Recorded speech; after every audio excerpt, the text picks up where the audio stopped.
बिस्मिल्लाहिर्रहमानिर्रहीम। शुरू अल्लाह ताला के नाम से जो बड़ा मेहरबान नहायत रहम करने वाला है। अस्सलाम वालेकुम everyone, this is me Urida Ishrat Ali and you are watching chemistry Ali. I hope you are all doing well. तो आज जो मेरा लेक्चर है वो लेक्चर नंबर 4 है, लास्ट लेक्चर होगा हाइड्रोजन के चैप्टर का। इसके बाद मुझे अपलोड करना था जो आपका एग्ज़ाम्स के रिलेटेड क्वेश्चंस इंक्लूड होते हैं या आपके लिए इम्पॉर्टेंट होते हैं, रीजनिंग, क्योंकि इस चैप्टर में सारा कुछ थियोरेटिकल है तो इसमें रीजनिंग जो है वो ज़्यादा इम्पॉर्टेंट है और रीजनिंग को कवर मुझे करवाना था। लेकिन क्योंकि आप लोगों की बहुत ज़्यादा रिक्वेस्ट है ऑर्गेनिक के लिए कि मैं ऑर्गेनिक पोर्शन जल्दी स्टार्ट करूं, तो इसलिए मैं ये लेक्चर 4 अपलोड करने के बाद जो नेक्स्ट वीडियो बनाऊंगी वो ऑर्गेनिक की होगी इंशाल्लाह। और ऑर्गेनिक को मैं चैप्टर नंबर 6 से इसलिए स्टार्ट करूंगी क्योंकि जो आपकी बेस है, जो चीज़ आपको मेनली कवर करनी है वो आपको चैप्टर नंबर 6 में ही आपकी बेस बनेगी, तो आप आगे जा सकते हैं चैप्टर नंबर 7 की तरफ। इस वजह से मैं चैप्टर नंबर 7 को अभी नहीं पढ़ा रही क्योंकि मुझे बहुत सारी रिक्वेस्ट आई थी कि मैं चैप्टर नंबर 7 पहले कराऊं, लेकिन क्योंकि आपकी बेस जो है वो 6 पे बेस करी है तो इसलिए मैं चैप्टर 6 पहले करवाऊँगी और फिर 7 पे हम आगे बढ़ेंगे। तो उससे पहले मैं आप लोगों को ये बताना चाहती हूँ कि मेरे चैनल पे एक और प्लेलिस्ट आई है नई, और वो मेरी फ्रेंड है जो वो अपलोड करती है। तो आप लोग जो है वो एमकेट की अगर प्रिपरेशन जो लोग साथ में कर रहे हैं या करना चाहते हैं तो वो वहाँ पे जाके केमिस्ट्री के एमसीक्यूज़ देख सकते हैं और उनकी प्रैक्टिस कर सकते हैं। वो जो जितने भी एमसीक्यूज़ करवाती है वो सारे चैप्टर वाइज चल रहे हैं अब, तो चैप्टर वाइज आप जो है वहाँ पे जाके देख भी सकते हैं और यहाँ पे एक लिंक पॉपअप हो जाएगा तो आप लोग वहाँ से भी देख सकते हैं कि वो प्लेलिस्ट में कौन कौन से मतलब किस तरीके से वो अपलोड करी है। तो अब मैं आप लोगों को एक और चीज़ क्लियर करना चाहती हूँ कि आप लोगों ने बहुत ज़्यादा कमेंट में ये भी कहा हुआ है कि मैं जल्दी जल्दी लेक्चर अपलोड नहीं करती। तो मेरा मेन पर्पस जो इस चैनल का है, या जब ये चैनल मैंने स्टार्ट किया था तो जो मेरा मेन फोकस है वो ये है कि मैं जो कुछ यहाँ पे पढ़ाऊँ या जो कुछ मैं यहाँ पे लेक्चर दे रही हूँ तो वो मैं उसकी मैक्सिमम नॉलेज अपने जो भी है हो सकती है मुझसे, तो वो मैं मैक्सिमम नॉलेज आपको प्रोवाइड करूँ। मेरा मेन फोकस जो है वो चैप्टर कोर्स कंप्लीट करवाना नहीं है, सिर्फ मेरा मेन फोकस जो है वो लेक्चर कंप्लीट या मैक्सिमम नॉलेज जो मैं जिसे कह रही हूँ वो अपलोड करना है। तो इस वजह से मैं, क्योंकि मुझे मुश्किल इसलिए होती है क्योंकि मुझे ही सारा काम देखना पड़ता है, तो इस वजह से मैं जल्दी जल्दी या रेगुलर नहीं हूँ क्योंकि मेरी अभी अपनी स्टडीज़ भी साथ साथ चल रही हैं। और मेरा जो 5th सेमेस्टर था वो अल्हम्दुलिल्लाह कंप्लीट हो गया, लेकिन अब फ़ौरन 6th सेमेस्टर स्टार्ट हो गया, तो इस वजह से मैं जल्दी अपलोड नहीं कर सकती। आप लोगों को मैं ये कहूँगी कि आप लोग जब भी मेरे चैनल पर आते हैं तो आप डिस्क्रिप्शन बॉक्स और कमेंट सेक्शन ज़रूर चेक कर लिया करें, ताकि आपको अगर कोई भी उसमें एडिट होती है बात या कोई भी अगर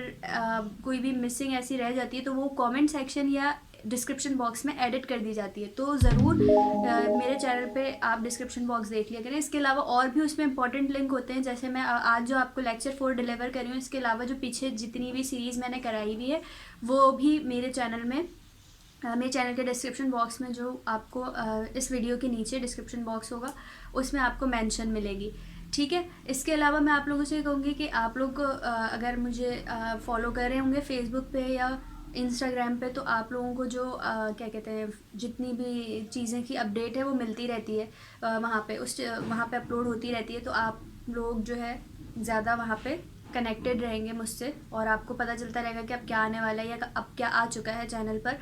तो और इसके अलावा मैं ये कहूँगी कि अगर आपकी कोई भी क्वेरीज़ हैं, कोई ऐसी हैं जो आप कोई पूछना चाह रहे हैं या आप जो मैंने नहीं भी पढ़ा है इसके अलावा आप पूछना चाह रहे हैं, तो आप जो है वो वहाँ पे मुझे ईमेल के ज़रिए आप वहाँ पे बता सकते हैं या पूछ सकते हैं। तो जो भी मुझे लगता है कि हाँ मुझे इसका जवाब देना चाहिए तो मैं ज़रूर उसको रिप्लाई करती हूँ।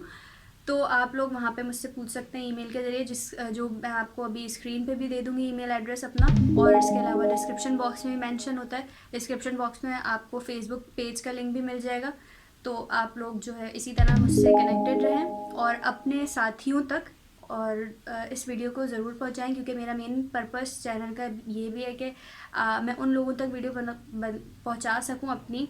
केमिस्ट्री ट्यूशन्स अफोर्ड नहीं कर सकते जो लोग, और केमिस्ट्री एक ऐसा सब्जेक्ट है क्योंकि जो पढ़ना भी जाता है लेकिन वो क्योंकि ट्यूशन अफोर्ड नहीं कर सकता तो वो इस वजह से नहीं पढ़ पाते हैं, तो इसलिए मेरा जो फोकस है वो उन लोगों के लिए है। चलिए अब हम वीडियो स्टार्ट करते हैं अपनी लेक्चर नंबर 4 की।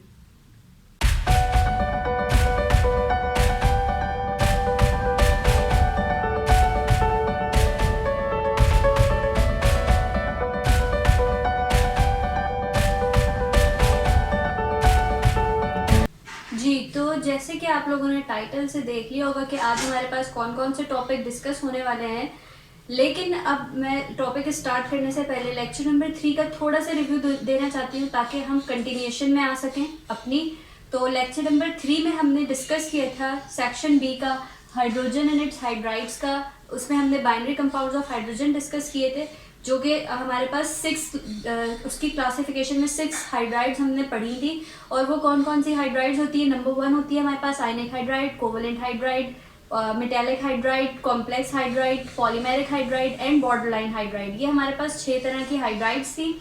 और इसके अलावा हमने डिस्कस किए थे आयनिक हाइड्राइड्स को और कोवलेंट हाइड्राइड्स को, और उनके साथ कुछ रीजनिंग में हमने डिस्कस की थी। लेकिन आप परेशान मत हो, वो रीजनिंग में अलग से एक वीडियो में जो मैं क्वेश्चन की बनाऊंगी इंपॉर्टेंट एग्जाम से रिलेटेड, उसमें मैं ज़रूर डिस्कस करूँगी।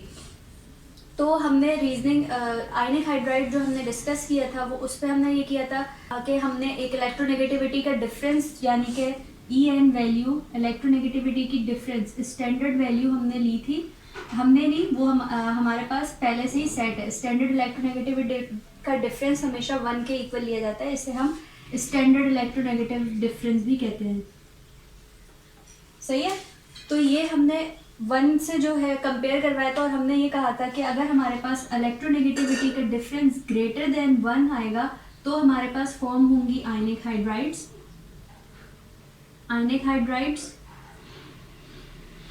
और अगर हमारी इलेक्ट्रोनेगेटिविटी का डिफरेंस लेस देन 1 आएगा, कोवलेंट हाइड्राइड्स।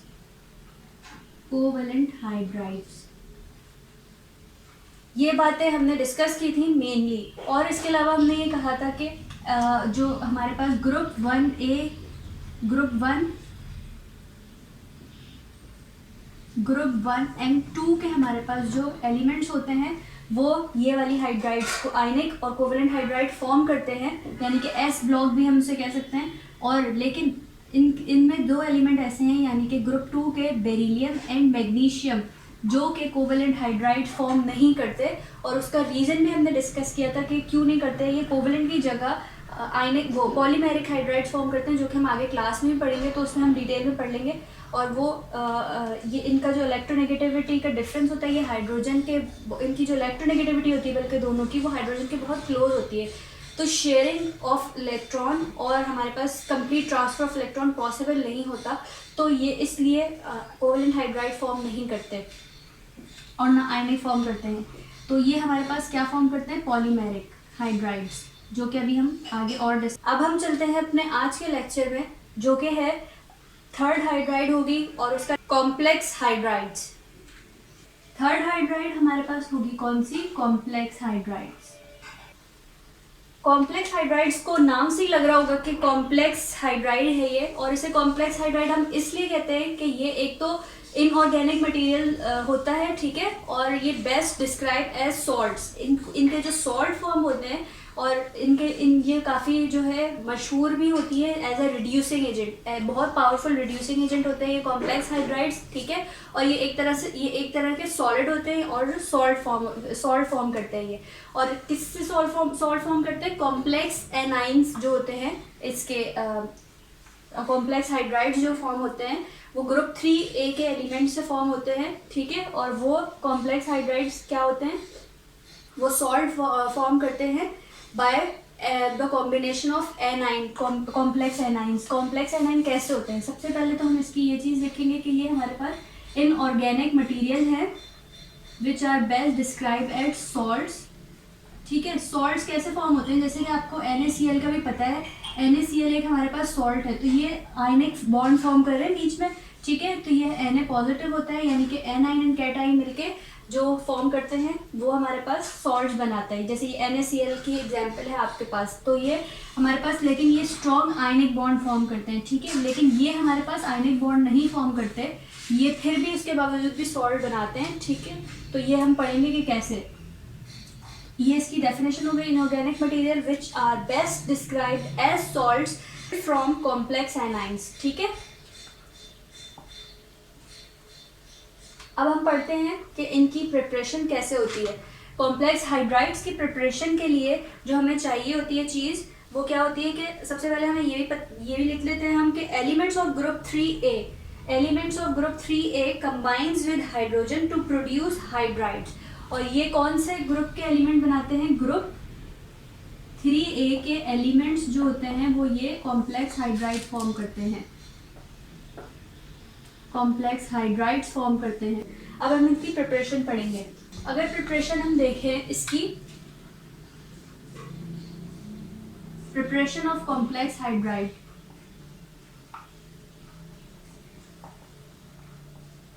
तो इनकी प्रिपरेशन कैसे होती है हमारे पास कि इसके अंदर हमारे पास एक तो एनाइन होता है और ग्रुप 1A के कोई भी एलिमेंट आते हैं बैलेंस करने के लिए, सिर्फ चार्ज को बैलेंस करने के लिए, और जैसे ही वो कंबाइन होते हैं और वो हमारे पास सॉल्ट फॉर्म कर लेते हैं। ठीक है, action of alkali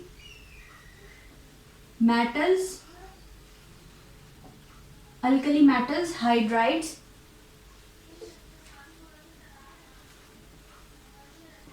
alkali metal hydrides with on trihalides. और किस पे होता है इसका एक्शन? ऑन ट्राइहेलाइड्स पे। अब ये आप लोग देखें, नाम केमिस्ट्री की ये अच्छी बात होती है कि जो उसका नाम होता है ना, उसके नाम से हमें चीज़ पता चल रही होती है कि वो चीज़ फॉर्म क्या हो रही है। ठीक है, अब ये हमारे पास ट्राइहेलाइड्स हैं। ट्राइहेलाइड के नाम से हमें कैसे पता चल रहा है कि ये कौन सा कंपाउंड होगा? ट्राई मतलब 3 होता है, ठीक है, और हेलाइड मतलब के हेलोजेंस। तो ये हमारे पास 3 हेलोजेंस का कोई कंपाउंड है। ठीक है, यानी कि जैसे हो गया हमारे पास BF3, ये हमारे पास ट्राइहेलाइड हो गया। ठीक है, 3 हेलोजेंस लगे हुए हैं किसके साथ? ग्रुप 3A के एलिमेंट के साथ। तो ये हमारे पास ट्राइहेलाइड हो गया। इसी तरह बीमीनियम हमारे पास ग्रुप 3 का एलिमेंट होता है और ये ट्राइहेलाइड लगा हुआ है। तो action of alkali metal halide, alkali metal halide कौन से होंगे? ग्रुप 1A के मेटल होंगे। ठीक है, और वो किसके साथ अटैच होंगे? हाइड्रोजन के साथ। सही है, तो ये हमारे पास हो गया अल्कली मेटल हाइड्राइड्स। तो ये इनका एक्शन होगा किस पे होगा? एक्शन ट्राइहेलाइड्स पे या फिर सिंपली हाइड्राइड्स पे। ठीक है, सिंपली हाइड्राइड्स कौन से हो सकते हैं हमारे पास? जैसे हो गए BH4। सही है, सिंपली हाइड्राइड्स हो गए। तो ये हमारे पास सिंपली हाइड्राइड्स आ गए और ये हमारे पास आ गए ट्राइहेलाइड्स। अच्छा, अब इनका एक्शन, अब हमने ये वर्डिंग्स तो लिख ली हैं, लेकिन अब हम केमिकल इक्वेशन के जरिए देखेंगे कि हाउ दे आर फॉर्म और how complex hydrides are form. तो सबसे पहली इक्वेशन हमारे पास आ गई। हमारे पास किसका एक्शन मैंने आपको कहा था? अल्कली मेटल हाइड्राइड का। तो ये NaH हमारे पास क्या हो गया? अल्कली मेटल हाइड्राइड प्लस ये किसके साथ? ट्राइहेलाइड के साथ। यानी कि इसने रिएक्ट करवाया किसके साथ? BF3 के साथ रिएक्ट करवाया, एक्शन करवाया दोनों में, और इसको इनके दरमियान जो हमारे पास मीडियम हमने प्रोवाइड किया वो हमने ईथर को एज अ सॉल्वेंट यूज़ किया। देखिए, कोई भी रिएक्शन जो है वो अगर हमारे पास ऐसे ही है तो वो थ्योरेटिकली पढ़ रहे हैं, लेकिन अगर हम लैब वगैरह में परफॉर्म करते हैं तो हमें कोई ना कोई मीडियम देना पड़ता है ताकि ये रिएक्शन हो सके। ठीक है, तो किसी भी चीज़ के लिए या तो हम टेम्परेचर दे देते हैं, उसको कंडीशन कोई ना कोई प्रोवाइड करते हैं जो तब जाके हमारे पास कोई भी केमिकल रिएक्शन प्रोसेस होता है आगे। सही है, तो इसलिए हमने इसको करवाने के लिए जो मीडियम प्रोवाइड किया है वो हमने ईथर जो है वो एक सॉल्वेंट है और उस सॉल्वेंट के अंदर हमने इन दोनों का रिएक्शन करवाया है। ठीक है, तो ये हमारे पास अल्कली मेटल हाइड्राइड है और ये हमारे पास ट्राइहेलाइड है। तो अल्कली मेटल हाइड्राइड ट्राइहेलाइड किसमें? ईथर में, ईथर की प्रेजेंस में रिएक्ट करेंगे और क्या फॉर्म करेंगे? ये NaBH4 प्लस, और क्या फॉर्म करेंगे हमारे पास? NaF। अब ये आप यहाँ पे अब देखिए ये इक्वेशन बैलेंस नहीं है। ठीक है, अब इक्वेशन बैलेंस किस तरीके से होगी कि यहाँ पे हमारे पास कितने फ्लोरीन लगे हुए थे? फ्लोरीन के 3, तो हमने यहाँ पे 3 लिख दिया। अब इसको 3 लिखते ही हमारे पास फ्लोरीन तो बैलेंस हो गए, लेकिन हमारे पास सोडियम के मॉलिक्यूल जो थे वो डिस्टर्ब हो गए। और सोडियम के कितने हो गए? 3, ये हो गए 3 सोडियम के +1, तो ये कितने हमारे पास हो गए? 4 हो गए। ठीक है, तो हमने सिंपली क्या किया, और हाइड्रोजन भी यहाँ पे देखिए 4 लगे हुए हैं, हमने क्या किया यहाँ पे ले जाके 4 लगा दिया। तो अब हमारे पास ये एक बैलेंस इक्वेशन बन गई। सही है, और ये जो हमारे पास फॉर्म हुई यहाँ पे ये चीज़ ये हमारे पास कॉम्प्लेक्स हाइड्राइड फॉर्म हो गई। कॉम्प्लेक्स हाइड्राइड फॉर्म हो गई, ठीक है। कैसे फॉर्म हो गई? ये हमारे पास जो लगा हुआ है Na, ये पॉजिटिव चार्ज कैरी करता है, जबकि BH4 नेगेटिव चार्ज कैरी करता है। और बेसिकली जो हमारे पास मेटल अल्कली मेटल हाइड्राइड का जो एक्शन हुआ है वो इसी वजह से हुआ है क्योंकि ये एक एनाइन कॉम्प्लेक्स एनाइन था और यहाँ पे Na बैलेंस करने के लिए आया, चार्ज बैलेंस करने के लिए, और इसने ये सॉल्ट प्रोड्यूस कर लिया। ये कॉम्प्लेक्स हाइड्राइड तो है ही, इसके अलावा ये एक सॉल्ट भी फॉर्म हो गया हमारे पास, ठीक है। सोडियम का सॉल्ट जिसे हम पढ़ेंगे सोडियम बोरोहाइड्राइड, ठीक है, सोडियम बोरोहाइड्राइड। तो ये हमारे पास इस तरह से ये रिएक्शन कंप्लीट हो गया और आपको पता चल गया। अब हम एक और रिएक्शन देख लेते हैं लिथियम के साथ, ठीक है। तो हमने देखा, अच्छा अब हमने यहाँ पे दो चीज़ें से डिस्कस की थी, जैसे कि हमने कहा था कि ट्राई हैलाइड के साथ या तो अल्कली मेटल हाइड्राइड का एक्शन होगा या फिर हाइड्राइड के साथ अल्कली मेटल हाइड्राइड का रिएक्शन होगा, एक्शन या रिएक्शन होगा, ठीक है। तो हमने यहाँ पे ले लिया लिथियम हाइड्राइड प्लस, और हमने दूसरी चीज़ क्या ली यहाँ पे, हाइड्राइड ले लिया सिंपली, सही है। ये अभी तक कॉम्प्लेक्स हाइड्राइड नहीं है, सिंपली हाइड्राइड है। यहाँ पे जो हमने लिया था वो ट्राईहैलाइड यूज़ किया था और यहाँ पे हम यूज़ कर रहे हैं हाइड्राइड, क्योंकि हमने अपनी जो वर्डिंग्स हैं उसमें हमने बताया हुआ है कि दो तरीके से ये फॉर्म हो सकते हैं, या तो ट्राईहैलाइड से एक्शन हो या फिर हमारे पास हाइड्राइड से एक्शन हो, ठीक है। मैं ये मिटा रही हूँ। अच्छा, लिथियम हाइड्राइड है हमारे पास, यानी कि alkali metal hydride plus hydride है हमारे पास सिंपली। ये भी हमारे पास किसी सॉल्वेंट में ईथर ही ले लिया हमने, यहाँ पे ईथर की प्रेजेंस में हमने इनको रिएक्ट करवाया और हमारे पास फॉर्म हुआ क्या, LiAlH4। हमें इनके साथ रिएक्ट करवा के हमारा फॉर्म हो गया लिथियम एल्यूमिनियम हाइड्राइड, ठीक है। इसका नाम क्या होगा हमारे पास, ये भी हमारे पास सॉल्ट फॉर्म हुआ है। सॉल्ट कैसे कि ये हमारे पास पॉजिटिव आयन है और ये हमारे पास नेगेटिव आयन है, ठीक है। और इन्होंने क्या कर ली, सॉल्ट फॉर्मेशन कर ली और सॉल्ट फॉर्मेशन करके इनका नाम क्या हो गया, lithium aluminium hydride, lithium aluminium hydride form हो गया, ठीक है। ये सॉल्ट फॉर्मेशन है हुई। अब जो ये हमारे पास ये जो दोनों फॉर्म हुए हैं ये हमारे पास कॉम्प्लेक्स हाइड्राइड फॉर्म हुए हैं और इनको ये अब इनकी प्रॉपर्टीज़ हम पढ़ते हैं कि कॉम्प्लेक्स हाइड्राइड्स की प्रॉपर्टीज़ हमारे पास क्या क्या होती हैं। ओके, तो हमने पढ़ ली प्रिपरेशन, ठीक है, और आप लोगों को आई होप समझ भी आ गई होगी प्रिपरेशन जो हमने की है इसकी। अब हम पढ़ते हैं प्रॉपर्टीज़। प्रॉपर्टीज़ क्या है इसकी, कि सबसे पहले आपने जैसे कि देखा हमने क्या क्या फॉर्म की थी, जैसे सोडियम बोरोहाइड्राइड फॉर्म किया था हमने, और हमने लिथियम एल्यूमिनियम हाइड्राइड फॉर्म किया है। इसके अलावा हम लिथियम बोरोहाइड्राइड भी फॉर्म कर सकते हैं, ठीक है, और इसी के तरह हम सोडियम एल्यूमिनियम हाइड्राइड भी फॉर्म कर सकते हैं, ठीक है। ये चार तरह की कॉम्प्लेक्स हाइड्राइड्स हम फॉर्म कर सकते हैं। अब हम देखते हैं कि इनकी प्रॉपर्टीज़ क्या हैं। अब जैसे कि मैं कंपैरिजन में प्रॉपर्टीज़ पढ़ाऊंगी, जैसे कि आपको पता है कि ये एनाइन और ये कैटाइन और ये एनाइन प्रोड्यूस कर रहे हैं और ये कंबाइन होकर सॉल्ट फॉर्म कर रहे हैं। तो सॉल्ट तो आयनिक हाइड्राइड्स भी फॉर्म करती हैं, ठीक है, यानी कि कंबाइन होकर वो क्रिस्टल फॉर्म करती हैं, क्रिस्टलाइन हाइड्राइड्स भी हम उन्हें कह सकते हैं। तो होता क्या है कि ये क्यों नहीं हमारे पास क्रिस्टलाइन हाइड्राइड्स कहलाती हैं, ये क्यों नहीं फिर आयनिक हाइड्राइड में आ रही, जबकि हमारे पास फॉर्म करी हैं आयन कैटाइन और एनाइन फॉर्म कर रही हैं।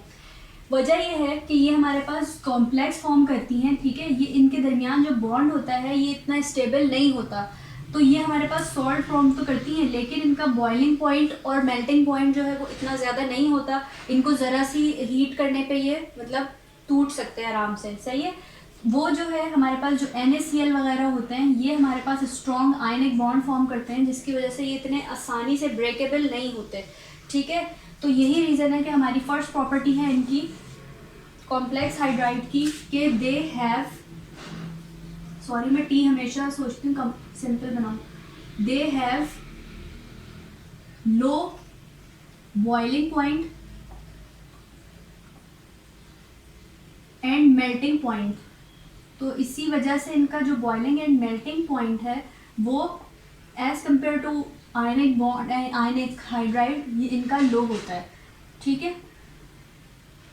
अब हमारे पास क्या है, नंबर 1 प्रॉपर्टी ये हो गई। नंबर 2 प्रॉपर्टी क्या होगी हमारे पास, कि ये मैंने जैसा कि आप लोगों को बताया कि ये जो है वो बहुत ही अच्छे यानी कि बहुत पावरफुल रिड्यूसिंग एजेंट है। आगे आप जितनी भी केमिस्ट्री पढ़ेंगे अगर वहाँ पे कहीं रिड्यूसिंग एजेंट यूज़ हो रहे होंगे तो आप खुद देखेंगे कि हमेशा आपके पास जो है वो इन दोनों में से या इन चारों में से ही कोई ना कोई रिड्यूसिंग एजेंट यूज़ हो रहा होगा, ठीक है। क्योंकि ये जो है वो बहुत अच्छे, ये वाले कॉम्प्लेक्स हाइड्राइड्स जो होते हैं वो बहुत अच्छे रिड्यूसिंग एजेंट होते हैं। They are powerful reducing agent, they are powerful reducing agent. reducing agent क्या होते हैं? जो हमारे पास ऑक्सीडाइज कराते हैं, ठीक है। और ये आसानी से अपना एच जो है वो क्या कहते हैं हाइड्रोजन गैस भी रिलीज करते हैं जब भी हमारे पास इनका वाटर से जैसे अब हम नेक्स्ट प्रॉपर्टीज की पढ़ रहे हैं। नेक्स्ट प्रॉपर्टी हमारे पास क्या है कि they liberate hydrogen gas when react with water. They liberate hydrogen gas when react with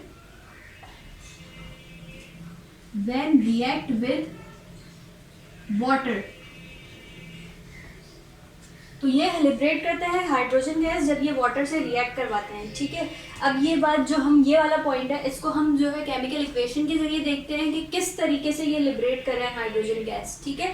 तो एक कॉम्प्लेक्स हाइड्राइड हम ले लेते हैं, कोई सी भी ले सकते हैं हम, जैसे हमने यहाँ पे ले ली लिथियम एल्यूमिनियम हाइड्राइड, ठीक है। अब इसको हमने रिएक्ट करवाया किसके साथ? वाटर के साथ, यानी कि H2O के साथ। H2O के साथ रिएक्ट करवाने के बाद जो हमारे पास प्रोडक्ट मिला वो हमें मिला लिथियम। ये देखिए यहाँ से हमें पता चल गया कि ये हमारे पास हाइड्रोजन लिबरेट कर रहे हैं, ठीक है, हाइड्रोजन गैस। अब हम इसको इक्वेशन को बैलेंस कर लेते हैं। ये हमारे पास इक्वेशन अभी इस वक्त बैलेंस नहीं है और बैलेंस करने के लिए हमें यहाँ पे सिर्फ 2 लगाना है। तो देखिए कि ये हमारे पास ऑक्सीजन 2 थे, सही है, बाकी सॉरी लिथियम एल्यूमिनियम होगा, यहाँ पे बोरो नहीं आएगा क्योंकि हमने यहाँ पे लिथियम एल्यूमिनियम हाइड्राइड को लिया है, ठीक है। तो लिथियम एल्यूमिनियम ऑक्साइड फॉर्म होगा।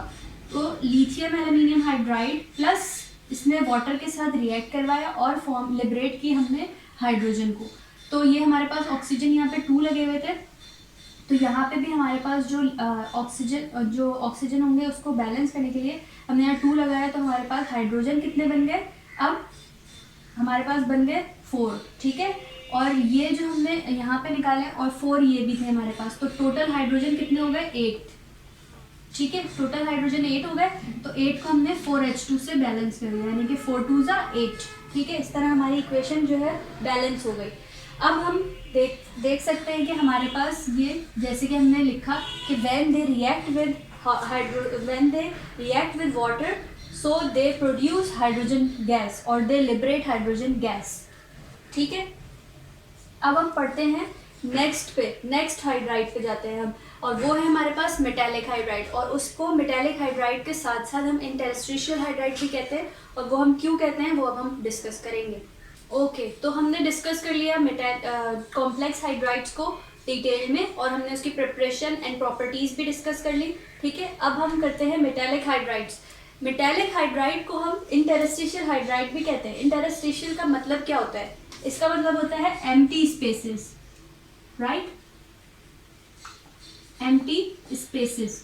अब इस एम्प्टी स्पेसेस से क्या मतलब है और इसको हम इंटरस्टिशियल हाइड्राइड क्यों कहते हैं, ये अब हम डिस्कस करते हैं। डेफिनेशन है इसकी, ठीक है। या तो हम उससे मेटालिक हाइड्राइड्स कहते हैं। मेटालिक हाइड्राइड्स क्यों कहते हैं? क्योंकि आप सब जानते हैं कि ट्रांजिशन मेटल्स जो होते हैं, ट्रांजिशन यानी कि ग्रुप डी यानी कि डी ब्लॉक के एलिमेंट्स जो होते हैं वो ट्रांजिशन मेटल्स होते हैं, ठीक है। तो वो प्योर मेटल्स होते हैं, इसलिए हम इन्हें जो है वो क्या कहते हैं, ट्रांजिशन वो मेटालिक हाइड्राइड्स कह रहे हैं। और मेटालिक हाइड्राइड्स जो फॉर्म होती हैं हमारे पास अल्कली मेटल्स और ग्रुप 1 और ग्रुप 2A के भी जो है वो एलिमेंट्स जो होते हैं वो मेटल्स ही होते हैं, लेकिन हम उन्हें मेटालिक हाइड्राइड्स नहीं कहते, हम इन्हें मेटालिक हाइड्राइड्स कहते हैं। उनकी वजह यह है कि हमारे पास इसके जो साइज होते हैं मेटल्स के, ठीक है, इसके मेटल्स के जो साइज होते हैं एलिमेंट वो एटम के, वो हमारे पास काफ़ी साइज में बड़े होते हैं, ठीक है।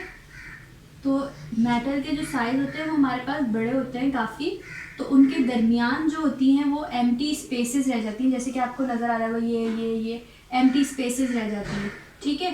तो होता क्या है कि हमारे पास ये वैसे तो कोई रिएक्शन नहीं कराते, यानी कि कोई आप इनके केमिकल इक्वेशंस, ये केमिकल रिएक्शन होते हुए नहीं देखेंगे हाइड्रोजन के साथ। लेकिन होता क्या है, क्योंकि हाइड्रोजन के जो एलिमेंट है, अब आपको पता है कि हाइड्रोजन सबसे 1 पर होता है, सबसे सिंपलेस्ट है, नंबर 1 पोजीशन पे जो है वो हाइड्रोजन को हम रखते हैं। तो ये साइज़ में भी उतना ही ज़्यादा छोटा होता है। तो इसका हाइड्रोजन का जो साइज़ होता है वो, क्योंकि ये एज अ एलिमेंट खुद बहुत सिंपलेस्ट है, तो इसका साइज़ भी जो है वो बहुत छोटा होता है। तो ये हाइड्रोजन क्या करता है कि हमारे पास जो इनके दरमियान स्पेसेस है ना, उन स्पेसेस में अपनी जगह बना लेता है इस तरीके से। ये जो है मेटल के जो ग्रुप डी ब्लॉक के जो मेटल्स हैं उनके दरमियान ये इस तरीके से बैठ जाता है जाके, ठीक है। तो ये हमारे पास इस तरह से ये उनके साइज़ के दरमियान फिक्स हो जाता है हाइड्रोजन अपने साइज़ की वजह से। तो ये इस तरीके जो ये फॉर्म कर लेते हैं हमारे पास मेटालिक हाइड्राइड्स। अब मैं आपके साथ एक पिक्चर शेयर कर रही हूँ इस वक्त, जिसमें आप क्लियरली देख सकते हैं कि हमारे पास जो ग्रे कलर के बड़े एटम्स हैं वो हमारे पास मेटल, ट्रांजिशन मेटल के हैं साइज़ में एटम्स, ठीक है। और उनके दरमियान आप ब्लू कलर के देख रहे होंगे, हाइड्रोजन के जो ब्लू कलर के फिक्स हो रहे हैं वो हाइड्रोजन फिक्स हो रहे हैं, ठीक है।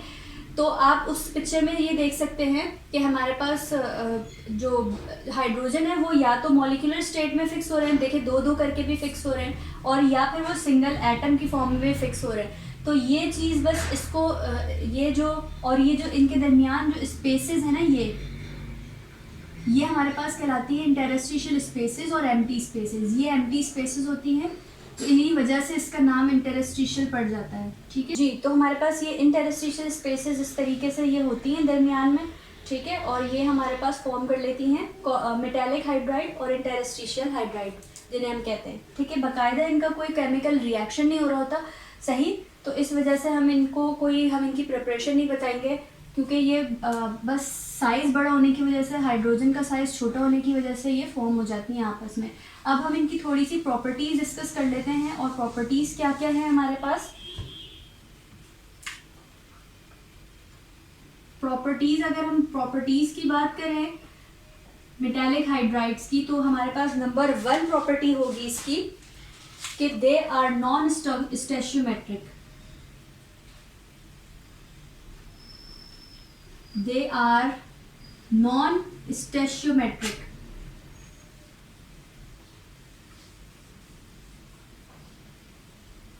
They are non-stoichiometric का मतलब क्या हो गया? स्टैशियोमेट्रिक हमारे पास वही चीज़ होती है जब हमारे पास कोई भी केमिकल इक्वेशन बन रही होती है, तो स्टैशियोमेट्रिक कोफिशिएंट उसके साथ अटैच होता है। अब यहाँ पे कोई प्रॉपर रिएक्शन ही नहीं हो रहा होता, तो हमारे पास ये इसलिए जो ये इनकी एक प्रॉपर्टी में ये होती है नंबर 1 कि ये क्या होते हैं, नॉन स्टैशियोमेट्रिक होते हैं। सिर्फ हम इसको इसी तरीके से जो मैंने आपको डायग्रामेटिकली बताया, इसी तरीके से हम इसको डिफाइन कर सकते हैं। इसके अलावा हम इसका कोई केमिकल रिएक्शन नहीं बता सकते, ठीक है। अब जी, तो नंबर 1 में जैसे कि मैंने प्रॉपर्टी बता दी थी, थोड़ा सा वीडियो में एक इशू आ गया था, तो इसलिए मैंने ये मुझे पता नहीं चला और मैंने पूरा रिकॉर्ड कर लिया था और वो रिकॉर्ड नहीं हो सका। तो अब मैं दोबारा से बता देती हूँ कि दे आर नॉन स्टेशियोमेट्रिक, यानी कि ये इसमें कोई प्रॉपर केमिकल रिएक्शन तो होता नहीं है। तो इस वजह से जो है वो नॉन स्टेशियोमेट्रिक होते हैं, यानी कि इनमें कोई ज़ाहिर स्टेशियोमेट्रिक रेशियो लग ही नहीं रहा होता, कोफिशिएंट वगैरह, तो इस पर कोई प्रॉपर इक्वेशन नहीं होती। अगर दूसरी प्रॉपर्टी हम देखें तो they are also good reducing agent. ये भी जो हमारे पास होती हैं, यानी कि मेटालिक हाइड्राइड्स, ये भी गुड रिड्यूसिंग एजेंट होते हैं, ठीक है। और ये क्या करते हैं कि जब हम इन्हें हीट करते हैं, यानी कि इस कोई भी ट्रांजिशन मेटल को अगर उसमें हाइड्रोजन एब्जॉर्ब होगी, तो वो जो एब्जॉर्ब हाइड्रोजन है वो रिमूव होने लगती है हीट करने पर, ठीक है, मेटल को। जैसे कि मैंने आपको बताया कि यहाँ पे जो इंटरस्टिशियल स्पेसेस यानी कि एम्प्टी स्पेसेस होती हैं और इनमें हाइड्रोजन आके फिक्स हो जाता है, यानी कि एब्जॉर्ब हो जाता है, तो हीट करने पे क्या होता है कि इनमें डिस्टर्बेंस होती है और ये हाइड्रोजन गैस की फॉर्म में रिमूव होता है। यहाँ तक हमारे पास इसकी प्रॉपर्टीज़ थी और इनमें कोई प्रिपरेशन नहीं है, क्योंकि जैसे कि मैंने आपको डायग्रामेटिकली बता दिया और मैंने डायग्राम भी इसकी दिखाई है आप लोगों को, किस तरह से एटम के साइज़ के बीच में हाइड्रोजन के मॉलिक्यूल या हाइड्रोजन के एटम आके फिक्स हो जाते हैं। तो इसलिए ये कोई प्रॉपर कंपाउंड नहीं फॉर्म करते, तो इसलिए ये मेटालिक हाइड्राइड्स और इंटरस्टिशियल हाइड्राइड्स कहलाती हैं। अब हम नेक्स्ट हाइड्राइड की तरफ मूव करते हैं। फिफ्थ है जो हमारे पास, ये हमारे पास फोर्थ थी, और फिफ्थ हमारे पास कौन सी है, होगी पॉलीमेरिक हाइड्राइड्स। जी, तो अब हम आते हैं फिफ्थ हाइड्राइड पे, अपनी पॉलीमेरिक हाइड्राइड। और इसके अंदर हम, आई होप आप लोगों को मेटालिक हाइड्राइड अच्छे से समझ आ गए हो। और ये पॉलीमेरिक हाइड्राइड जो है वो बहुत बार हम डिस्कस कर चुके हैं लेक्चर नंबर 1 में भी, आयनिक हाइड्राइड के साथ और कोवेलेंट हाइड्राइड के साथ। बेसिकली होता ये है कि हमारे पास जो आयनिक हाइड्राइड जो हमारे पास फॉर्म करते हैं वो एस ब्लॉक एलिमेंट होते हैं, यानी कि ग्रुप 1A से हमारे पास अल्कली मेटल्स जो होते हैं वो हमारे पास आयनिक हाइड्राइड्स फॉर्म करते हैं। कोवेलेंट हाइड्राइड्स जो है वो ज़्यादातर ग्रुप 2A के एलिमेंट्स फॉर्म कर रहे होते हैं। तो उस ग्रुप 2A में से हमारे पास 2 एलिमेंट ऐसे हैं जो कि आयनिक हाइड्राइड या कोवेलेंट हाइड्राइड फॉर्म नहीं करते। तो वो कौन कौन से हैं हमारे पास, पॉलीमेरिक हाइड्राइड्स में आ जाते हैं, और वो पॉलीमेरिक हाइड्राइड फॉर्म करते हैं। हमारे पास इसके लिए डेफिनेशन होगी बेरिलियम Be, जिसका सिंबल है, और हमारे पास मैग्नीशियम Mg, जिसका सिंबल है।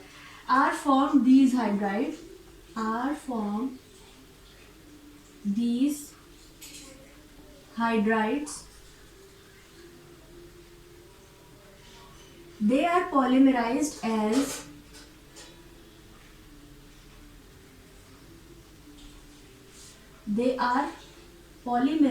as okay। तो जैसे कि हमारे पास डेफिनेशन है और हमारे पास ग्रुप 2A के एलिमेंट जो, उसमें से बेरिलियम एंड मैग्नीशियम 2 एलिमेंट ऐसे हैं जो कि हमारे पास आयनिक और कोवेलेंट हाइड्राइड नहीं बनाते। उसका रीज़न भी मैंने लेक्चर नंबर 1 में डिस्कस किया था।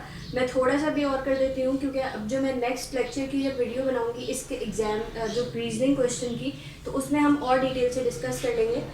बार बार डिस्कस करने का मकसद सिर्फ ये है ताकि आप लोगों के जहन में बात रहे कि ये जो बेरिलियम और मैग्नीशियम है, इनकी इलेक्ट्रोनेगेटिविटी का जो इलेक्ट्रोनेगेटिविटी है वो हाइड्रोजन से बहुत क्लोज है, ठीक है। तो इसकी वजह से जो इनका इलेक्ट्रोनेगेटिविटी क्लोज होने की वजह से इनमें इलेक्ट्रॉन का ट्रांसफ़र होना बहुत मुश्किल है। तो एज अ कोवेलेंट बॉन्ड और एज एन आयनिक बॉन्ड, ठीक है। तो ये क्या करते हैं कि ये पॉलीमेरिक यानी कि चेन लाइक कंपाउंड फॉर्म करते हैं, जो कि फिर हमारे पास जो फॉर्म करते हैं वो हमारे पास पॉलीमेरिक हाइड्राइड फॉर्म करते हैं। जैसे मैं आपको एग्जांपल के तौर पे, मैंने पहले भी ये एग्जांपल दी है, मैं फिर से ये दे रही हूँ, ठीक है। इस तरीके से हमारे पास ये फॉर्म होते हैं हाइड्रोजन बॉन्डिंग की सूरत में। और यहाँ पे n जो है वो नंबर ऑफ चेन को, यानी कि जितनी ज़्यादा बड़ी चेन होगी वो उस नंबर को शो करेगा n, ठीक है। इसी तरह हमारे पास मैग्नीशियम के लिए भी होती है चेन, और वो भी हाइड्रोजन बॉन्ड से अटैच होती है।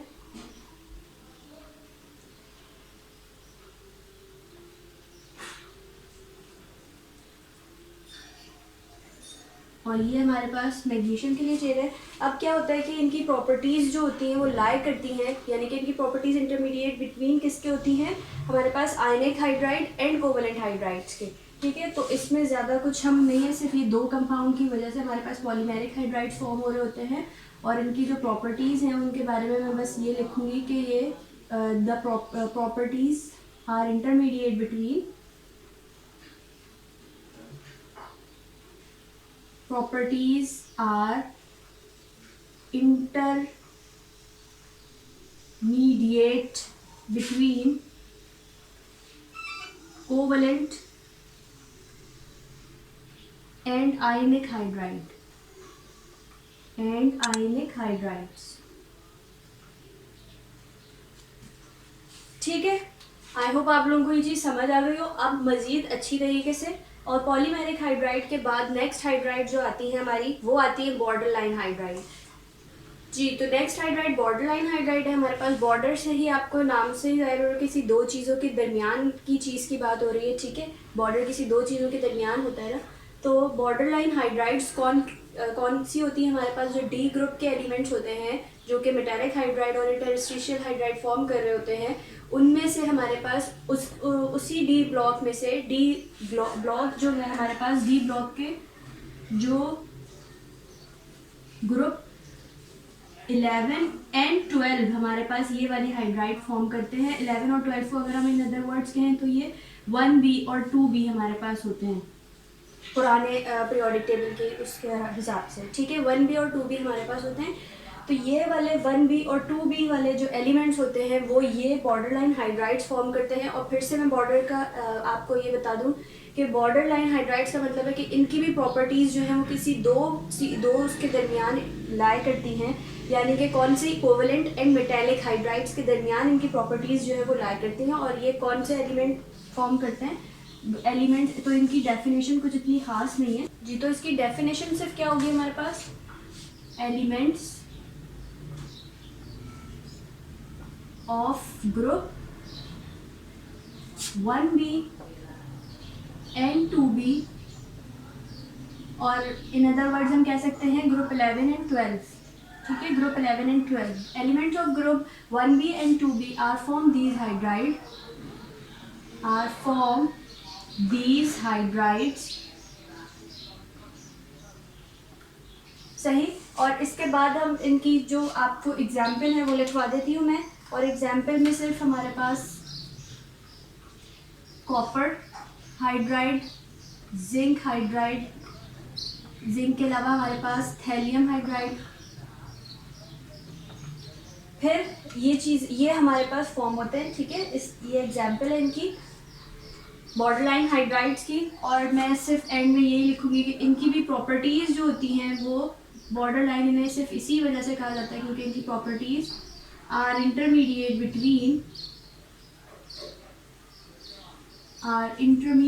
Between covalent hydrides and metallic hydrides, ठीक है। तो ये थी हमारे पास हाइड्राइड्स की तमाम हाइड्राइड्स की क्लासिफिकेशन। आई होप आप लोगों को समझ आई होंगी। और इसके बाद हमारा नेक्स्ट टॉपिक है इंडस्ट्रियल प्रिपरेशन ऑफ हाइड्रोजन, वो हमारा लास्ट टॉपिक होगा। तो हमारे पास लास्ट टॉपिक है इस चैप्टर का और वो है हमारे पास इंडस्ट्रियल प्रिपरेशन ऑफ हाइड्रोजन, यानी कि इंडस्ट्रियल बेसिस पर हाइड्रोजन की प्रिपरेशन। अच्छा, अगर हम बात करें हाइड्रोजन की प्रिपरेशन की इंडस्ट्रियल बेसिस पे, तो हमारे पास दो मेथड्स होते हैं हाइड्रोजन को प्रिपेयर करने के। नंबर 1 मेथड है हमारे पास फ्रॉम वाटर गैस,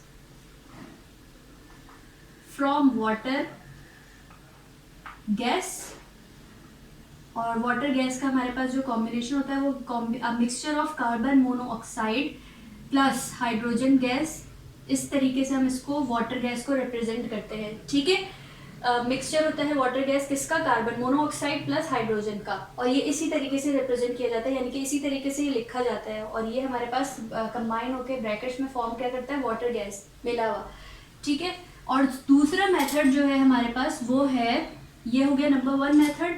और दूसरा मेथड जो हमारे पास होता है वो है हमारे पास बाय इलेक्ट्रोलिसिस ऑफ वाटर, यानी कि वाटर की एक कंटेनर में मतलब इलेक्ट्रिसिटी पास करा के और वाटर की इलेक्ट्रोलिसिस, यानी कि वाटर को जब हम ब्रेक कर देंगे H plus OH negative ion, तो इसमें हमारे पास तो क्या फॉर्म हो जाएगा, हमारे पास हाइड्रोजन गैस हमें मिलेगी, ठीक है, प्योर फॉर्म में। अब ये दो मेथड हो गए हमारे पास। इंडस्ट्रियल बेसिस पे हम इन दो मेथड के जरिए हाइड्रोजन गैस को प्रिपेयर कर सकते हैं। अब हमारे पास जो वाटर गैस का जो मेथड है उसके अंदर हमारे पास 2 स्टेप्स इन्वॉल्व होते हैं, ठीक है, 2 स्टेप्स इन्वॉल्व होते हैं। अब वो हम डिटेल में एक एक करके पढ़ेंगे, लेकिन मैं अभी आपको कुछ मेन पॉइंट बता रही हूँ। 2 स्टेप्स इन्वॉल्व होते हैं, जबकि इसमें हमारे पास कोई भी सिंगल स्टेप में ये हो जाता है, ठीक है, क्योंकि इसमें इलेक्ट्रोलिटिक टैंक होता है और उसके अंदर बस हम इलेक्ट्रोड लगाते हैं, ठीक है, और उनको क्या कहते हैं कंबाइन करते हैं और इलेक्ट्रिक करंट पास कराते हैं, और इस तरीके से हमारे पास इस सेल में जो है वो वाटर जो है इलेक्ट्रोलिसिस हो जाती है। तो सिंगल स्टेप होता है इसमें, और कुछ हमें करना नहीं पड़ता। लेकिन होता क्या है कि इस फॉर्म में बाय इलेक्ट्रोलिसिस ऑफ वाटर से हमें 100% प्योर हाइड्रोजन गैस मिलती है, 100% प्योर हाइड्रोजन गैस मिलती है, जबकि वाटर गैस से हमें इतनी प्योर हाइड्रोजन गैस नहीं मिलती। लेकिन पता है फिर भी मतलब हम इंडस्ट्री में ये देखते हैं कि हम किस तरीके से अपना बजट को जो है वो लाइट कर सकते हैं, ठीक है। तो ये हमें फिर भी लेस इकोनॉमिकल पड़ता है, हमें सस्ता पड़ जाता है। और ये प्रोसेस जो होता है इसमें हमें प्योर हाइड्रोजन तो मिलती है, हाइड्रोजन गैस, लेकिन क्या होता है कि हमारे पास एक्सपेंसिव ये प्रोसेस है, क्योंकि एक तो इसमें इलेक्ट्रिसिटी का काम है, तो इलेक्ट्रिसिटी से तो वैसे ही आपको पता है कि, और इलेक्ट्रोलाइटिक टैंक वगैरह वो काफ़ी एक्सपेंसिव पड़ जाता है। तो ये वजह है, लेकिन हमें इसमें जो हाइड्रोजन मिलेगी वो हमारे पास प्योर फॉर्म में होती है, ठीक है। अब हम पढ़ते हैं वन बाय वन अपने मेथड्स को, यानी कि हम फॉर वाटर गैस से देखते हैं कि किस तरीके से हम हाइड्रोजन को 2 स्टेप में ऑब्टेन करते हैं हाइड्रोजन गैस को, और हम फिर इलेक्ट्रोलाइसिस की भी देखेंगे। ओके, तो अब हम बात करते हैं नंबर 1 मेथड की, यानी कि फ्रॉम वाटर गैस से। वाटर गैस जैसे कि मैंने आपको बताया mixture of carbon monoxide and hydrogen का मिक्सचर हमारे पास कहलाता है वाटर गैस, और हम इसको इस तरीके से रिप्रेजेंट करते हैं वाटर गैस को, ठीक है, यानी कि इस तरीके से लिख के शो करते हैं हम वाटर गैस को। तो इसमें होता क्या है कि हमें वाटर गैस से किस तरीके से, तो सबसे पहले तो हमें वाटर गैस भी फॉर्म करनी पड़ेगी हाइड्रोजन प्रोड्यूस कराने के लिए, क्योंकि हम ये मेथड में हम यूज़ ही क्या कर रहे हैं, फ्रॉम वाटर गैस से हम हाइड्रोजन एक्स्ट्रा यानी कि हाइड्रोजन को प्रोड्यूस करेंगे। तो स्टेप 1 में क्या होता है, स्टेप 1 में हमारे पास सबसे पहले हमें वाटर गैस को प्रोड्यूस कराना होता है। तो वाटर गैस किस तरीके से प्रोड्यूस होगी, जब हम स्टीम को कोक के ऊपर से पास करवाएंगे कौन से टेम्परेचर पे, 1000 डिग्री सेंटीग्रेड पे, तो हमारे पास जो फॉर्म होगी वो हमारे पास वाटर गैस फॉर्म होगी प्रोडक्ट में। कैसे, कोक हमने लिए, कोक हम कहते हैं कार्बन को, यानी कि कार्बन की जो ब्लैक फॉर्म होती है, सिंपल कार्बन जो होता है हमारे पास, वो कोक कहलाता है, उसको हम कोक कहते हैं, ठीक है। तो कार्बन भी कह सकते हैं और कोक भी कह सकते हैं इससे, सही है। कार्बन से हम क्या पास कराएंगे, स्टीम का फॉर्मूला सबको पता होना चाहिए। स्टीम का फॉर्मूला H2O होता है, क्योंकि स्टीम क्या होती है, आपको पता है कि पानी के जो बुखारात होते हैं यानी कि वेपर्स, तो वो हमारे पास स्टीम कहलाते हैं। तो स्टीम को हमने पास करवाया कार्बन से, सही है, पास्ड ओवर कार्बन। कौन से टेम्परेचर पे, हमने इसको टेम्परेचर दिया 1000 degree centigrade, which is very very high. तो स्टीम को हमने पास करवाया कोक से, और हमारे पास प्रोड्यूस हुई ये हमारे पास प्रोड्यूस हुई प्रोडक्ट साइड पे वाटर गैस, ठीक है। इस तरीके से हमने स्टेप 1 में किया। Steam is passed over red hot coke at 1000 degree centigrade and produce water gas. जब हमारे पास वाटर गैस बन गई तो अब हम जाएंगे स्टेप 2 की तरफ। स्टेप 2 में अब हम वाटर गैस से हम हाइड्रोजन प्रोड्यूस करेंगे, ठीक है। तो सबसे पहला हम इसके अंदर भी हमारे पास, यानी कि स्टेप 1 हो गया। स्टेप 1 को हम नाम ये भी दे सकते हैं कि water gas, production of water gas. Step 1 को अगर हम नाम दे दें प्रोडक्शन ऑफ वाटर गैस, कि सबसे पहले हमें वाटर गैस प्रोड्यूस करने के बाद हम नेक्स्ट स्टेप पे जाएंगे, स्टेप नंबर 2, यानी कि separation of hydrogen. Step number 2 को हम नाम देंगे separation of hydrogen from water gas. अब वाटर गैस से हमें हाइड्रोजन को सेपरेट कराना है, ठीक है। तो हमने स्टेप 2 को ये नाम दे दिया। अब स्टेप 2 के भी फर्दर 3 स्टेप्स होते हैं, और वो फर्दर 3 स्टेप्स अलग अलग हैं, ठीक है, लेकिन हमें सारे पढ़ने हैं। तो नंबर 1 जो है वो कौन सा होता है, कैटालिटिक मेथड। नंबर 1 स्टेप कौन सा होता है, कैटालिटिक मेथड।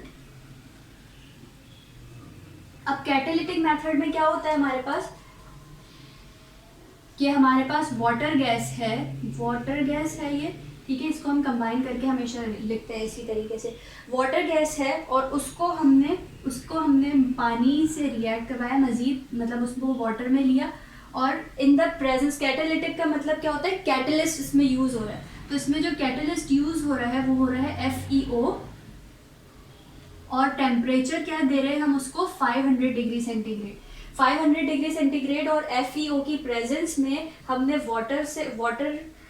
वाटर को हमने वाटर गैस से रिएक्ट करवाया, तो हमारे पास प्रोडक्ट में क्या फॉर्म होगा,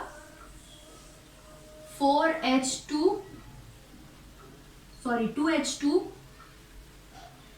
प्लस CO2, दो तरह की गैसेस हमें मिलेंगी, ठीक है, एक तो कार्बन डाइऑक्साइड गैस और एक हाइड्रोजन गैस। तो ये हमने अलग कर लिया, एक तो ये मेथड हो गया, कैटालिटिक मेथड के जरिए हमने हाइड्रोजन को प्रोड्यूस करवा लिया, सही है, वाटर गैस से। अब हम क्या करेंगे, दूसरा मेथड हमारे पास कौन सा होता है कैटालिटिक मेथड के अलावा, एक और मेथड है caustic soda method. Caustic soda method में क्या होगा, कॉस्टिक सोडा मेथड में हम रिएक्ट करवाएंगे, कॉस्टिक सोडा नाम से हो रहा है, कॉस्टिक सोडा हमारे पास, कॉस्टिक सोडा का फॉर्मूला क्या होता है, NaOH, ये फॉर्मूला होता है कॉस्टिक सोडा का, ठीक है। तो क्या होगा, वाटर गैस लेंगे CO+H2, ये वाटर गैस ली हमने और उसको हमने रिएक्ट करवा दिया NaOH के साथ। जब हमने रिएक्ट करवाया NaOH के साथ तो हमारे पास प्रोड्यूस क्या हुआ, सोडियम सॉल्ट ऑफ Na, ठीक है, सॉरी सॉल्ट ऑफ Na और sodium salt plus H2 gas हमारे पास प्रोड्यूस हुई। तो हमारे पास फॉर्म हुआ क्या, वाटर गैस हमने ली और उसको हमने कॉस्टिक सोडा यानी कि NaOH के साथ रिएक्ट करवाया, तो हमारे पास मिला सोडियम का सॉल्ट ऑफ सोडियम प्लस और हाइड्रोजन गैस हमें लिबरेट हुई, और इस तरह से ये हाइड्रोजन गैस की सेपरेशन हो गई और यहाँ पे इस तरीके से हो गई, ठीक है। तीसरा मेथड होता है separation of hydrogen from water gas का। तीसरी तरीके से कैसे हो सकती है, बाय कूलिंग मेथड और बाय लिक्विफिकेशन, इसको लिक्विफिकेशन कहें तो ज़्यादा अच्छा है, by liquefaction, by liquefaction method. Liquefaction method से क्या होता है हमारे पास कि हमने वाटर गैस ली, ठीक है, और उसको हमने कूल करवा दिया, और कूल करने के लिए हमने उसको कितना टेम्परेचर दिया, -200 डिग्री सेंटीग्रेड। अब आपको पता है कि जब माइनस का साइन आ जाता है इसका मतलब है ये हाई, बहुत ज़्यादा लो टेम्परेचर है, बहुत ज़्यादा लो टेम्परेचर है, -200 डिग्री का, ठीक है। तो हमारे पास क्या बना, CO+H2, यहाँ पे ये कंबाइंड फॉर्म में होता है और यहाँ पे हमें अलग से हाइड्रोजन गैस, ये कूलिंग मेथड के जरिए गैस की फॉर्म में कन्वर्ट हो जाते हैं, ठीक है। तो यहाँ पे ये वाटर गैस है, यहाँ पे ये सेपरेट हो जाते हैं, तो होगा तो प्रोडक्ट सेम बनेगी, लेकिन यहाँ पे ये क्योंकि आप देखें वाटर गैस कंबाइंड फॉर्म में यहाँ पे जाके ये अलग हो जाते हैं कूलिंग मेथड के जरिए। इसको हम कूलिंग मेथड भी कह सकते हैं क्योंकि हम इसमें टेम्परेचर कितना दे रहे हैं, -200 डिग्री सेंटीग्रेड, तो इसको हम कूलिंग मेथड भी कह सकते हैं। और इसको हम बाय लिक्विफिकेशन यानी कि इसकी लिक्विफाई करा दिए तो हमारे पास बना CO लिक्विड फॉर्म में, ठीक है, और हाइड्रोजन गैस की फॉर्म में रिलीज हो जाएगी, तो इसलिए इसको हम लिक्विफिकेशन मेथड भी कहते हैं। अब हम क्या करेंगे, तो हमने ये वाले मेथड देख लिए और आपने जो नंबर 1 मेथड पढ़ा सही, वो क्या था, फ्रॉम वाटर गैस से industrial preparation of hydrogen. 2 steps में होते हैं ये मेथड। नंबर 1 स्टेप क्या कहलाता है हमारे पास, प्रोडक्शन ऑफ वाटर गैस के। सबसे पहले तो हमें वाटर गैस से हाइड्रोजन लेने के लिए सबसे पहले हमें वाटर गैस प्रोड्यूस करनी है, जो कि हमने स्टीम को पास करवाया रेड हॉट कोक से at the temperature of 1000 degree centigrade और हमें वाटर गैस मिल गई। स्टेप नंबर 2 पे हम आ जाते हैं। तो स्टेप नंबर 2 हमारे पास होता है separation of hydrogen from water gas, और उस सेपरेशन के हमारे पास 3 मेथड होते हैं मजीद। कैटालिटिक मेथड जिसमें हम कैटलिस्ट यूज़ करते हैं FeO, कॉस्टिक सोडा मेथड जिसमें हम NaOH से रिएक्ट करवाते हैं, और बाय लिक्विफिकेशन और कूलिंग मेथड जिसमें हम टेम्परेचर जो होता है वो -200 डिग्री सेंटीग्रेड का देते हैं, तो हमारे पास CO लिक्विफाई हो जाती है और हमारे पास H2 गैस की फॉर्म में मिल जाती है, सेपरेट हो जाती है, ठीक है। आई होप आप लोगों को ये वाला मेथड समझ आ गया। अब हम नेक्स्ट मेथड पे जा रहे हैं जो है इलेक्ट्रोलिसिस ऑफ वाटर। वाटर की अगर हम बात करें यानी कि सेकंड मेथड की, तो इसमें होता क्या है कि हमें ऑब्टेन होती है 100% pure hydrogen, 100% obtain 100% pure hydrogen, 100% pure hydrogen gas.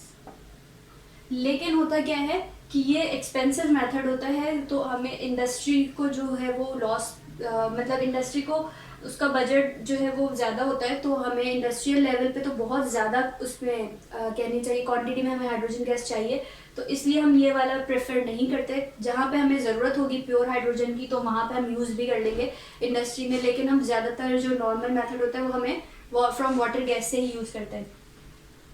In electrolysis of water में होता क्या है कि हम एक कंटेनर लेते हैं इलेक्ट्रोलिटिक, ठीक है, एक कंटेनर लेते हैं और उसके अंदर हम वाटर को फिल कर देते हैं, ठीक है, हम वाटर को फिल कर देते हैं। अब उसके अंदर हम दो, क्योंकि इलेक्ट्रोलिसिस नाम से ही जाहिर हो रहा है, तो हम इसके अंदर डेफिनेटली इलेक्ट्रोड का काम होगा, ठीक है। तो इस वाटर में हम जो है वो 2 इलेक्ट्रोड लगाते हैं, ठीक है, 2 इलेक्ट्रोड लगाते हैं और कुछ इस तरीके से सेटअप करते हैं कि वो हमारे पास जार, 2 जार भी हम रखते हैं क्योंकि हमें गैस चाहिए, ठीक है, तो इसलिए हमें जो है वो जार में कनेक्ट करनी होती है। अब ये जो है ये 2 तार से कनेक्टेड है, यानी कि जैसे ये पॉजिटिव टर्मिनल है और ये नेगेटिव टर्मिनल है, ठीक है, बैटरी से कनेक्ट कर दिया है हमने इलेक्ट्रोलिसिस को। इसके अंदर ये क्या है, H2O वाटर मौजूद है। अब होता क्या है, और यहाँ पे हमारे पास ये जो इलेक्ट्रोड है ये हमारे पास पॉजिटिव है, तो इसको हम कहेंगे एनोड, ठीक है, पॉजिटिव को हम कहते हैं एनोड, और ये क्या है हमारे पास नेगेटिव कैथोड, ठीक है, ये कैथोड है हमारे पास। अब हम जब इसको जब हम इसका जो ऑन है स्विच, हम जब उसको स्विच को ऑन करते हैं तो हम क्या देखते हैं कि हमारे पास यहाँ पे इस तरफ एक कंटेनर में हमारे पास ऑक्सीजन गैस आती है, ठीक है, एनोड की साइड पे, यानी कि एनोड वाले जार में हमारे पास हमें ऑक्सीजन गैस मिल रही होती है, जबकि इस तरफ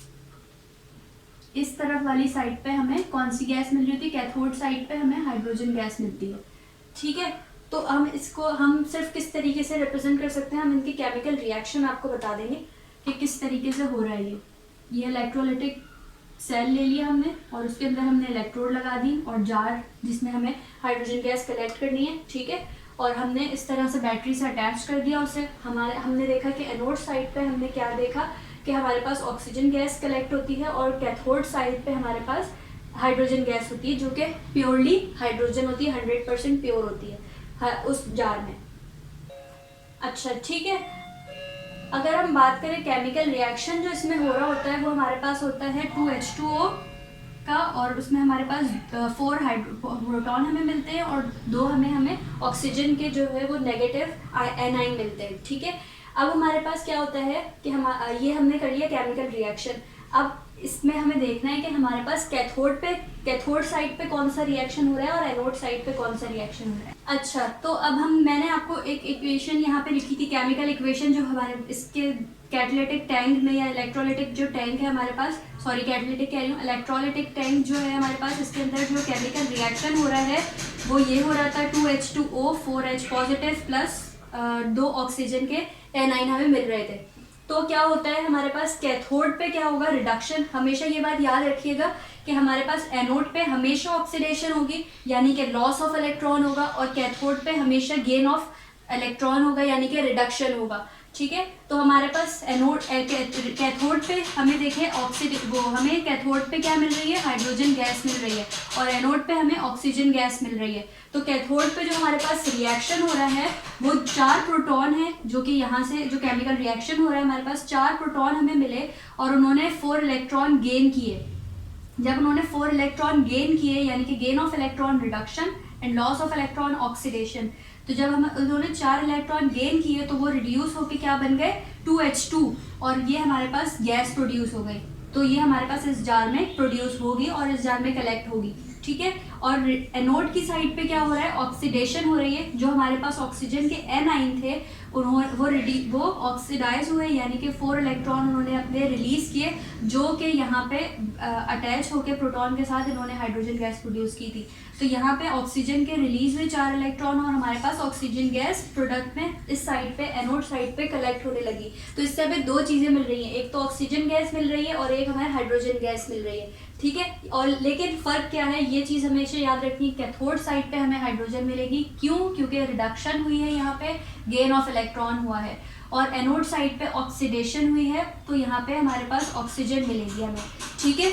ऑक्सीजन ने 4 इलेक्ट्रॉन जो है ना अपने लूज किए हैं, सही। अब हमारे पास ओवरऑल रिएक्शन जो बन जाता है वो हमारे पास बन जाता है क्या, 2H2O, आगे जाके हमारे पास मिला 2H2 प्लस O2 गैस, ठीक है, ये भी हमारे पास गैस फॉर्म है। तो ये हमारे पास क्या मिल जाएगा, ये ओवरऑल रिएक्शन हमारे पास बन जाएगा। वाटर से इस तरीके से इलेक्ट्रोलिसिस होती है। अब आपको मैं एक GIF यहाँ पे लगा रही हूँ, ठीक है, उसमें उसके ज़रिए भी आप देख सकते हैं ये मैकेनिज्म किस तरीके से हो रहा होता है। हाइड्रोजन हमारे पास ज़्यादा कलेक्ट होती है, ऑक्सीजन क्योंकि हैवियर होती है हाइड्रोजन से तो वो कम अमाउंट में आती है हमारे पास, हाइड्रोजन हमारे पास ज़्यादा कलेक्ट हो रही होती है। तो आप उस GIF में देख सकते हैं किस तरीके से मैकेनिज्म हो रहा है। तो मेरी वीडियो अब यहाँ पे आज मेरा लेक्चर नंबर 4 बहुत जो कि काफ़ी बड़ा हो गया है, ठीक है, मैं जानती। तो ये हमारा लेक्चर था आज का लास्ट लेक्चर, और अब मैं नेक्स्ट लेक्चर इंशाल्लाह ऑर्गेनिक पे बनाऊंगी। जब तक के लिए आप चैनल को सब्सक्राइब कर लीजिए, अपने फ्रेंड्स तक ज़रूर शेयर करें जो केमिस्ट्री की ट्यूशन अफोर्ड नहीं कर सकते, ख़ासतौर से उन बच्चों के लिए। तो अब हम मिलेंगे नेक्स्ट वीडियो में। टिल देन अपना बहुत ख्याल रखिए और इसी तरीके से पढ़ते रहें, और अपने कमेंट्स के ज़रिए मुझे मेरी अगर कोई गलती है तो वो भी बताएं, और अगर आपको लगता है कि अच्छा है तो अच्छे कमेंट्स भी करें। दुआओं में याद रखिए। अल्लाह हाफ़िज़।